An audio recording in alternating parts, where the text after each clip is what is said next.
iltaiseksi käymä poraamaan. Kun kaverit ei pyydä mua enää joraamaan. Mä kaadan viinaa, keitän soppaa, tuotan humalaa. On sosiaalielämäni pelkkää unelmaa.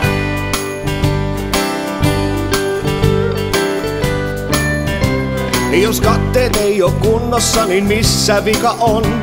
Onko viinakuski ollut ehkä vähän vastuuton? Jos Pekan pojat kuskaa viinat meidän baareihin, entä jos ne katoaakin Mikon kaapeihin?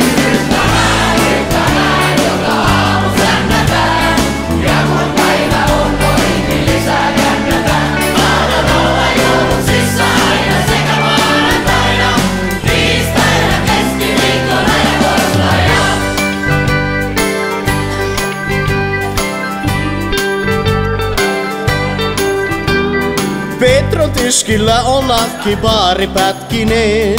Meidän Henkka henga terassil sätkineen. Oi jospa voisi päästä täältä kotiin nukkumaan, tai edes kokon baarin hieman päissä kukkumaan. Nyt mä